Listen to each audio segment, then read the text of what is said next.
Un Juan 1 Comunión con Dios. La mayoría de la gente entiende que las cosas importantes en la vida no son cosas en sí, son las relaciones que tenemos. Dios ha puesto el deseo de tener una relación en cada uno de nosotros, un deseo que llevaba la intención de ser satisfecho en las relaciones con otras personas, pero sobre todo, en una relación con Él. En esta notable carta, Juan nos dice la verdad sobre las relaciones y nos muestra cómo tener relaciones que son reales, tanto ahora como por la eternidad. A. El propósito de la carta: llevarte a tener comunión con Dios. 1:1-2, Juan comienza con el centro de la relación, Jesucristo. Lo que era desde el principio, lo que hemos oído, lo que hemos visto con nuestros ojos, lo que hemos contemplado, y palparon nuestras manos tocante al Verbo de vida, porque la vida fue manifestada, y la hemos visto, y testificamos, y os anunciamos la vida eterna, la cual estaba con el Padre, y se nos manifestó. Lo que era desde el principio del que escribió Juan no es el principio de este mundo, ni es el comienzo de la creación. Es el comienzo de Génesis 1:1 y Juan 1:1, el comienzo que hubo antes de que hubiera algo, cuando lo único que existía era Dios. Y el comienzo de Génesis 1:1 es simple: en el principio creó Dios los cielos y la tierra. El principio de Juan 1:1 es profundo: en el principio era el Verbo, y el Verbo era con Dios, y el Verbo era Dios. Juan nos lleva de regreso a este tiempo en la eternidad pasada, para encontrarnos con aquel que era desde el principio. 2. De quien sea o de lo que sea que haya escrito Juan, él dijo que su sujeto era eterno y, por lo tanto, era Dios, porque el sujeto existía antes que todo lo demás y era la fuente y la base de la existencia de todas las cosas. B. Lo que hemos oído, lo que hemos visto con nuestros ojos, lo que hemos contemplado, y palparon nuestras manos. Esto indica que este ser eterno, el que era desde el principio, vino a la tierra, y Juan, entre otros, experimentó personalmente a este ser eterno. Y no entregamos nada de oídas, nada por tradición, nada por conjetura. Hemos tenido la mayor certeza de todo lo que escribimos y predicamos. Clarke. La idea es que este sujeto eterno de Juan ha sido oído de manera audible, visto físicamente, estudiado intensamente, lo hemos contemplado, y tocado tangiblemente, palparon nuestras manos. Esta idea tendría enormes implicaciones para sus lectores. 2. Las implicaciones eran enormes porque decían que este Dios eterno se volvió accesible al hombre de la manera más básica, una forma con la que cualquiera podría identificarse. Este eterno puede ser conocido y se nos ha revelado. 3. Las implicaciones eran enormes porque demostraban que las palabras de Juan tienen el peso de la evidencia de un testigo ocular.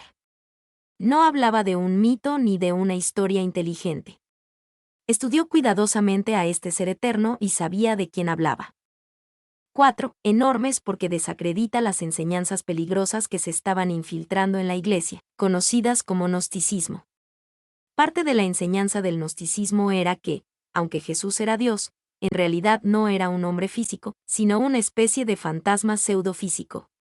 Sin embargo, Juan declaró: yo lo oí, yo lo vi, lo estudié. Lo toqué. C. El Verbo de vida. Juan identificó a este ser eternamente existente, que estuvo físicamente presente con Juan y otros. Observa la repetición de nuestros nomis, como el Verbo de vida. Este es el mismo logos del que se habla en Juan 1:1. Y la idea de logos del Verbo era importante para Juan y para los mundos griego y judío de su época. Para los judíos, a menudo se hacía referencia a Dios como el Verbo porque sabían que Dios se revelaba perfectamente en su palabra.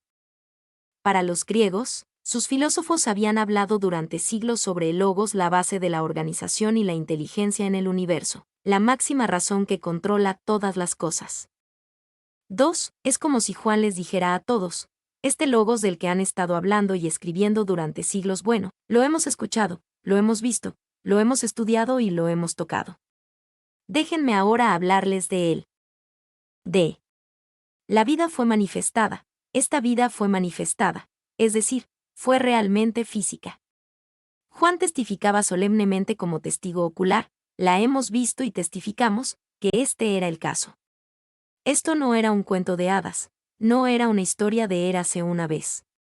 Esto era real, y Juan nos lo cuenta como testigo ocular.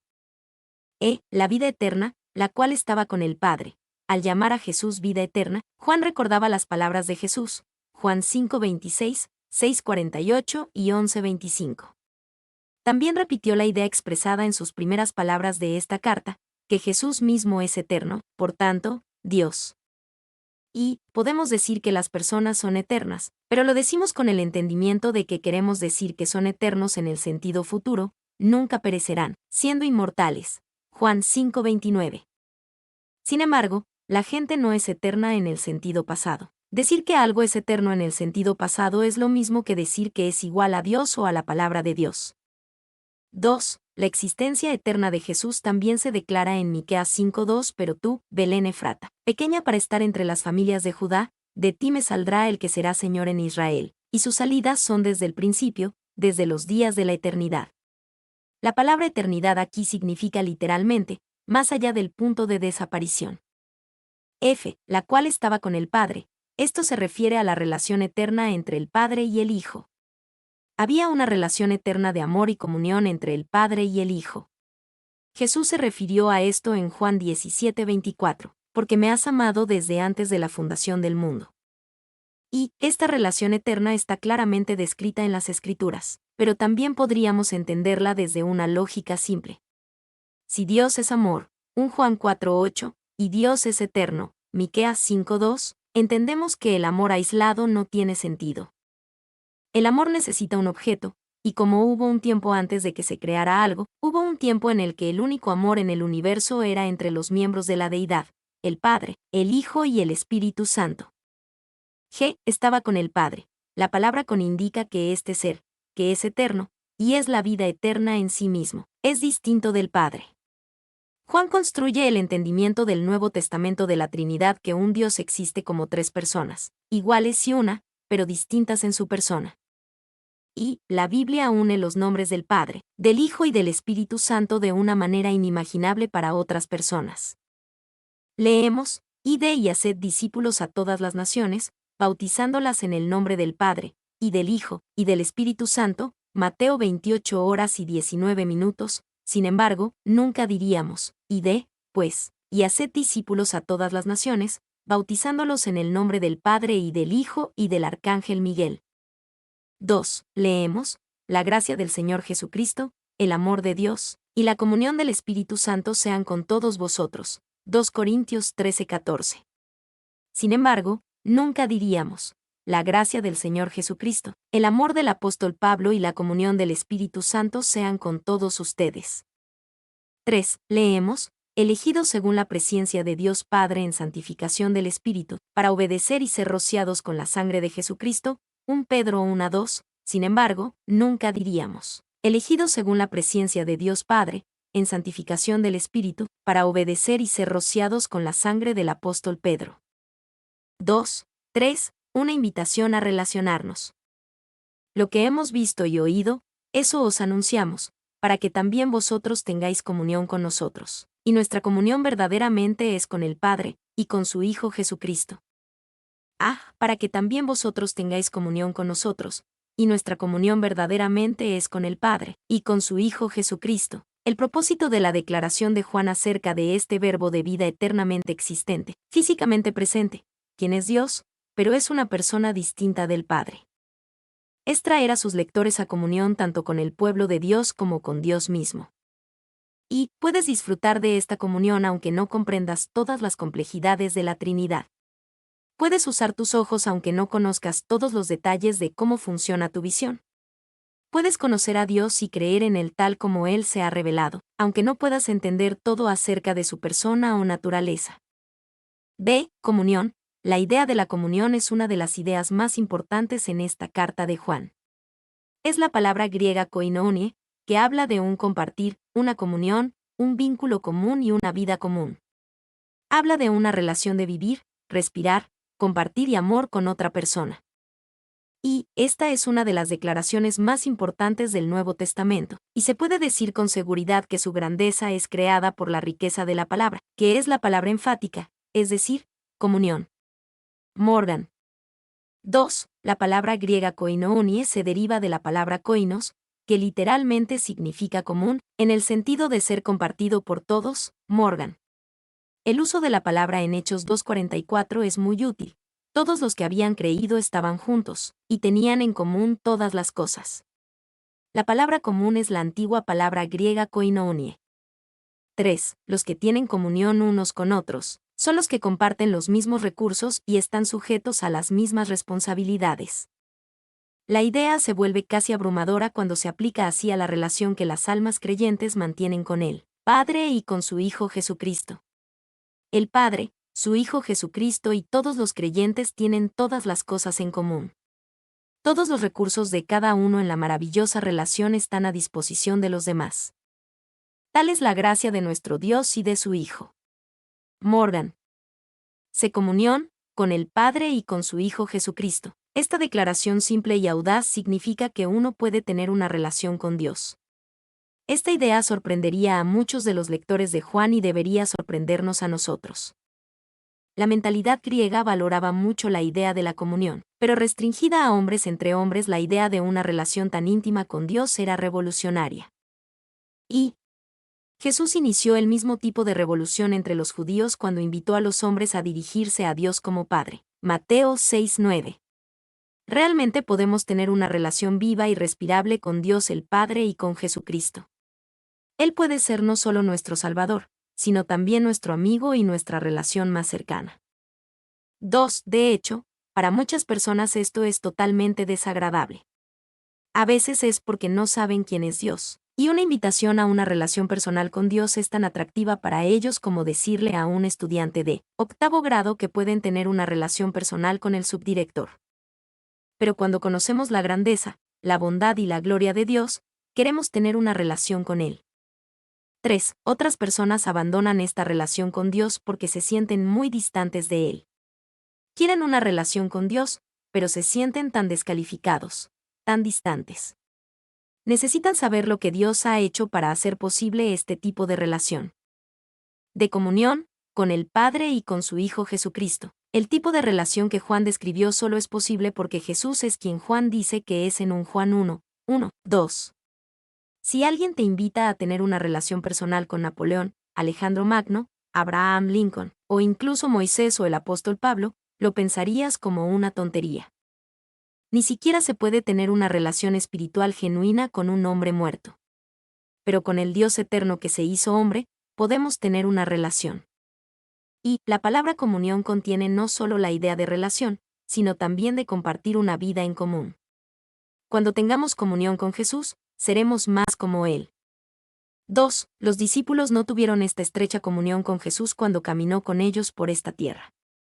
Como Jesús le dijo a Felipe al final de su ministerio terrenal, «Tanto tiempo hace que estoy con vosotros, y no me has conocido, Felipe». Juan 14:9. Su verdadera comunión no fue creada por la cercanía material al Jesús material, sino por una obra del Espíritu Santo después de la obra terminada de Jesús en la cruz. Por tanto, podemos entrar en la misma comunión con Dios en la que pudieron entrar los apóstoles. Nuestra comunión es con el Padre, y con su Hijo Jesucristo. Tenemos el potencial de una relación de vida compartida con el Padre y su Hijo Jesucristo. Es como si el Padre y el Hijo estuvieran de acuerdo en dejarnos entrar en su relación de amor y compañerismo. Y esta idea de una vida compartida es fundamental. Esto no significa que cuando Jesús entra en nuestra vida nos ayuda a hacer las mismas cosas y simplemente a hacerlas mejor que antes. No agregamos a Jesús a nuestra vida. Entramos en una relación de vida compartida con Jesús. Compartimos nuestra vida con Él y Él comparte su vida con nosotros. Para que también vosotros tengáis comunión con nosotros. Podemos pensar que es curioso que Juan considere primero la comunión con el pueblo de Dios. Pero así es como las personas llegan a experimentar una relación con Dios. Primero encuentran a Dios a través de las relaciones con el pueblo de Dios. Y, cuando la comunión es lo más dulce, tu deseo es más fuerte de que otros puedan tener comunión contigo. Y cuando, verdaderamente, tu comunión es con el Padre y con su Hijo Jesucristo, deseas sinceramente que toda la hermandad cristiana pueda compartir la bendición contigo. Spurgeon. Con el Padre y con su Hijo Jesucristo. Aquí Juan finalmente nombra a este ser eternamente existente, físicamente presente, el Verbo de vida, verdaderamente Dios, pero distinto del Padre, es Dios el Hijo, cuyo nombre es Jesús, quien es el Cristo, Mesías. 3, 4, el resultado de la comunión. Estas cosas os escribimos, para que vuestro gozo sea cumplido. Que vuestro gozo sea cumplido. El resultado de la comunión es plenitud de gozo. Este gozo es un sentido permanente de optimismo y alegría basado en Dios, en contraposición a la felicidad, que es un sentido de optimismo y alegría basado en las circunstancias. Y Juan claramente hizo eco de una idea que Jesús presentó a sus discípulos la noche antes de su crucifixión. Quería plenitud de gozo para ellos incluso sabiendo que la cruz estaba directamente frente a ellos. Estas cosas os he hablado, para que mi gozo esté en vosotros, y vuestro gozo sea cumplido. Juan 15:11. Hasta ahora nada habéis pedido en mi nombre, pedid y recibiréis, para que vuestro gozo sea cumplido. Juan 16:24. Pero ahora voy a ti, y hablo esto en el mundo, para que tengan mi gozo cumplido en sí mismos. Juan 17:13. Para que vuestro gozo sea cumplido. La plenitud del gozo es ciertamente posible para el cristiano, pero de ninguna manera es segura. Juan escribió con el deseo de que los creyentes tuvieran plenitud de gozo y si fuera inevitable o muy fácil de tener, no habría escrito esto. Y el gozo del cristiano es importante y atacado en muchos frentes. Las circunstancias externas, los estados de ánimo y las emociones, o el pecado, pueden quitarnos el gozo. Sin embargo, el gozo del cristiano no se encuentra en las cosas de este mundo, por buenas que sean. Cuando Juan escribió sobre estas cosas, escribió sobre esta relación de compañerismo y amor que podemos compartir con Dios el Padre y el Hijo Jesucristo. 2. Demasiados cristianos son pasivos en su pérdida de gozo. Necesitan darse cuenta de que es una gran pérdida y hacer todo lo posible para acercarse a Dios y reclamar esa plenitud de gozo. Si alguno de ustedes ha perdido el gozo del Señor, oro para que no crea que es una pérdida pequeña. Spurgeon. 4. Observaciones sobre esta primera parte del libro, que es una oración larga en el manuscrito original. Juan comenzó con el principio el Dios eterno, que era antes de todas las cosas. Nos dijo que este Dios se manifestó físicamente, y que él y otros podían testificar de esto como testigos presenciales. Nos dijo que este Dios es el verbo de vida, el Logos. Nos dijo que este Dios es distinto de la persona de Dios el Padre. Nos dijo que podemos tener comunión con este Dios, y que a menudo somos introducidos en esta comunión con Dios por la comunión del pueblo de Dios. Nos dijo que este Dios eternamente existente, el verbo de vida, que estuvo físicamente presente con los discípulos y otros, y presente para la comunión, es Dios el Hijo, llamado Jesucristo. Nos dijo que la comunión con Jesús conduce a una vida vivida en plenitud de gozo. Podríamos decir que en estos 4 versículos, Juan nos dio lo suficiente para vivir toda nuestra vida cristiana. No es de extrañar que un comentarista escribiera: observen la nota de asombro en el lenguaje del apóstol. El habla le falla. Le cuesta expresarse, añadiendo definición a definición. Expositor. El mensaje de Dios por medio de Juan, lidiar con el pecado y mantener la comunión. 1:5. El pecado y la naturaleza de Dios. Este es el mensaje que hemos oído de él, y os anunciamos: Dios es luz, y no hay ningunas tinieblas en él. Este es el mensaje, esta es una afirmación de autoridad. Juan no se lo está inventando, estas no son sus propias opiniones o ideas personales acerca de Dios. Este es el mensaje de Dios acerca de él mismo, que hemos oído de él, que Juan ahora nos revela, y os anunciamos. Y lo que Juan nos dirá acerca de Dios es lo que Dios nos ha dicho acerca de sí mismo. No podemos tener confianza en nuestras propias opiniones o ideas acerca de Dios a menos que estén fundamentadas genuinamente en lo que Dios ha dicho sobre sí mismo. Dios es luz, y no hay ningunas tinieblas en él. Debemos comenzar nuestra comprensión de Dios aquí. Juan declara esto con el simple entendimiento de que Dios mismo es luz, y en la luz, por definición, no hay tinieblas, porque para que haya tinieblas debe haber ausencia de luz. Y una buena definición de Dios es: Dios es el único Espíritu infinito, eterno e inmutable, el ser perfecto en quien todas las cosas comienzan, continúan y terminan. Otra forma de decir que Dios es perfecto es decir que Dios es luz.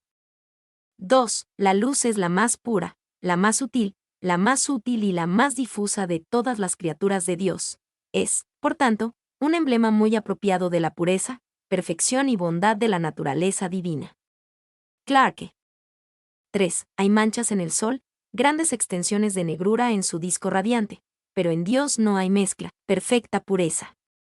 Maclaren. C. Dios es luz, y no hay ningunas tinieblas en él. Por lo tanto, si hay un problema con nuestra comunión con Dios, es nuestra culpa. No es culpa de Dios porque no hay pecado ni tinieblas en él. Y cualquier enfoque de la relación con Dios que asuma, o incluso implique, que Dios podría estar equivocado y tal vez deba ser perdonado por nosotros, es en su raíz blasfemo y contradice directamente lo que Juan dice claramente aquí.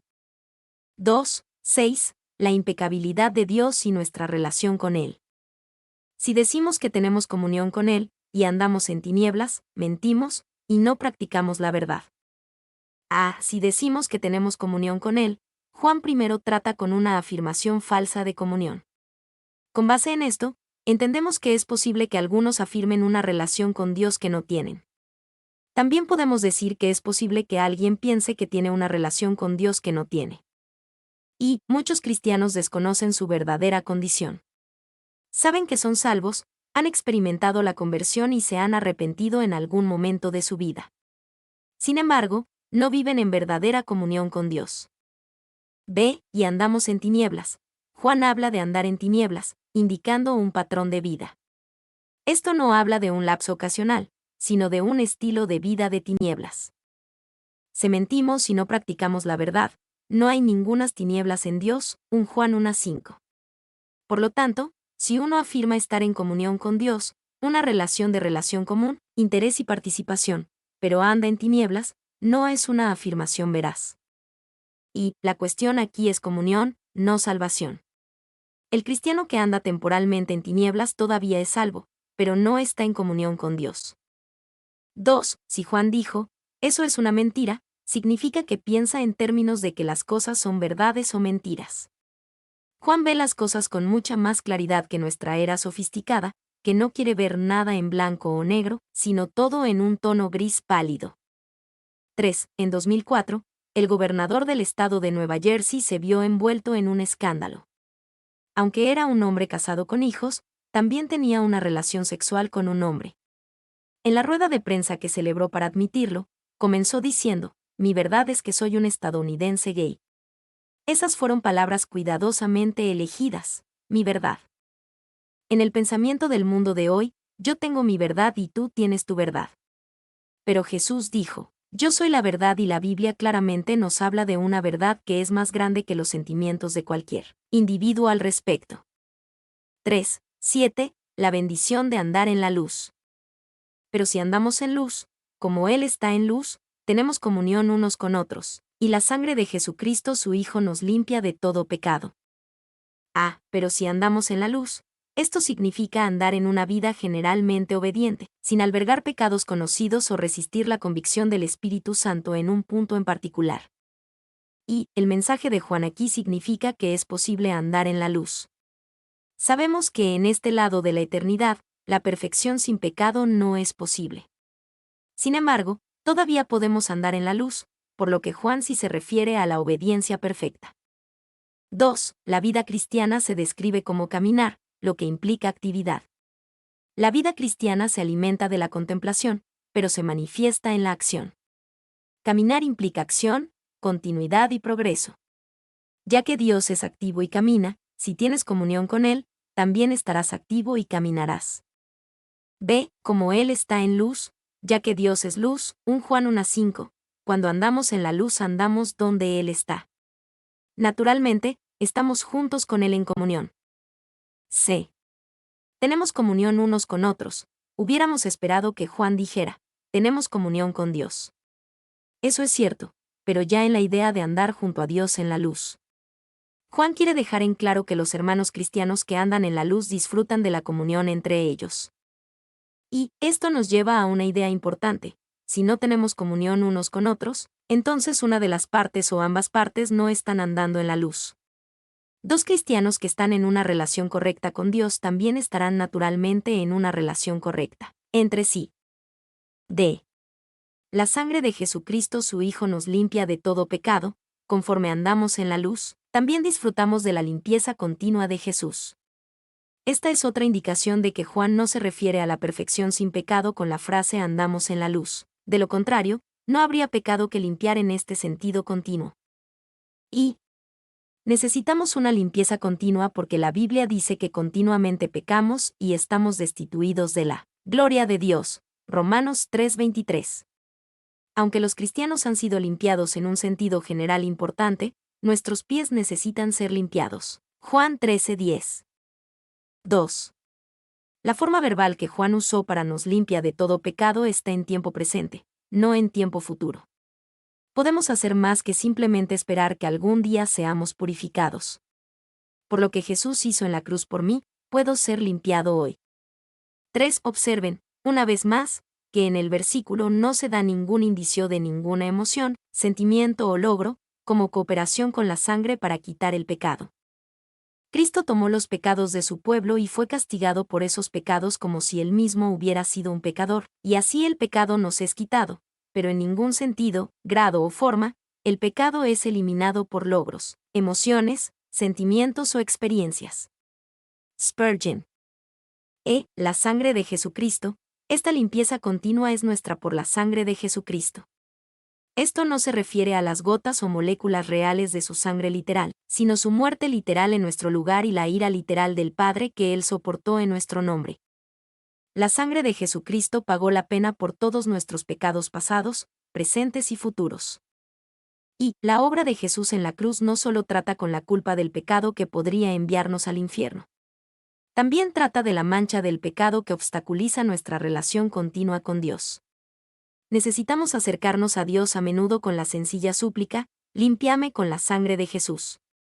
No porque no nos hayan limpiado antes, sino porque necesitamos ser limpiados continuamente para disfrutar de una relación continua.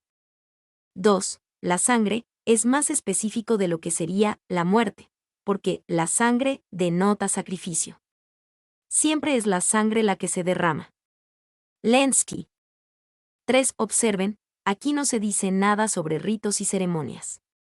No comienza diciendo, y las aguas del bautismo, junto con la sangre de Jesucristo, su Hijo, nos limpian, ni una palabra, ya sea de la aspersión en la infancia o de la inmersión de los creyentes, nada se dice al respecto es la sangre, solo la sangre, sin una gota de agua bautismal. Aquí no se dice nada sobre los sacramentos, lo que algunos llaman, la bendita Eucaristía, no se menciona aquí, nada sobre comer pan y beber vino, es la sangre, nada más que la sangre. Spurgeon.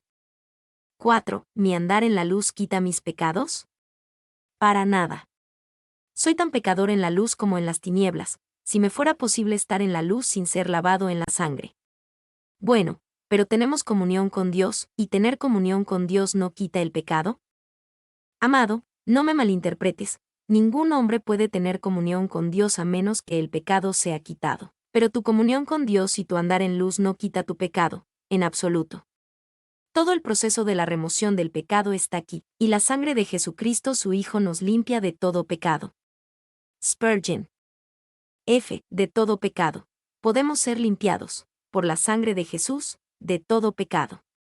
El pecado que heredamos de Adán, el pecado que cometimos cuando éramos niños, los pecados de nuestro crecimiento, pecados contra nuestro padre, contra nuestra madre, contra nuestro hermano y hermana, pecados contra nuestros maridos o esposas, contra nuestros hijos.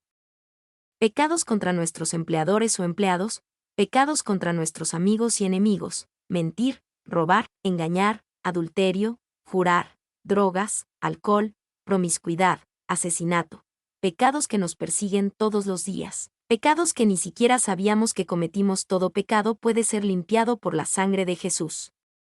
Y el pecado es el obstáculo para la comunión. Y la sangre de Jesús, recibida por fe como pago por nuestro pecado, resuelve el problema del pecado y abre el camino a la comunión con Dios. No se puede llegar a la comunión con Dios a través de la especulación filosófica. No se puede llegar a tener comunión con Dios a través de la educación intelectual. No se puede llegar a la comunión con Dios a través de las drogas o el entretenimiento. No se puede llegar a tener comunión con Dios a través de la investigación científica. Solo puedes llegar a tener comunión con Dios al lidiar con tu problema de pecado a través de la sangre de Jesús. 2. Podríamos decir que el único pecado que no puede ser limpiado por la sangre de Jesús es el de continuar, rechazando esa sangre como pago por el pecado. 4. 8 a 10. La presencia del pecado, la confesión del pecado y la limpieza del pecado. Si decimos que no tenemos pecado, nos engañamos a nosotros mismos, y la verdad no está en nosotros. Si confesamos nuestros pecados, Él es fiel y justo para perdonar nuestros pecados y limpiarnos de toda maldad. Si decimos que no hemos pecado, le hacemos a Él mentiroso, y su palabra no está en nosotros. Si decimos que no tenemos pecado, Juan ha introducido las ideas de caminar en la luz y ser limpiados del pecado. Pero ni por un momento creía que un cristiano puede llegar a ser perfecto sin pecado. Y, si pensamos esto de nosotros mismos, nos engañamos a nosotros mismos, y decir esto de nosotros mismos es mentir, la verdad no está en nosotros. 2. Nuestro corazón engañoso revela una astucia casi satánica en el autoengaño. Si dices que no tienes pecado, has logrado un éxito terrible, te has sacado los ojos y pervertido tu propia razón. Spurgeon. 3. Hay pocas personas hoy en día que piensan que son perfectas sin pecado, sin embargo, no muchas realmente se consideran pecadores. Muchos dirán cometo errores o no soy perfecto o solo soy humano, pero por lo general dicen esas cosas para excusar o defender. Esto es diferente de saber y admitir soy un pecador. 4. Decir que no tenemos pecado nos pone en un lugar peligroso porque la gracia y la misericordia de Dios se extiende a los pecadores, no a los que cometen errores ni a las personas que dicen solo soy un humano o nadie es perfecto, sino a los pecadores. Necesitamos darnos cuenta de la victoria y el perdón que proviene de decir, soy un pecador, incluso un gran pecador, pero tengo un Salvador que me limpia de todo pecado.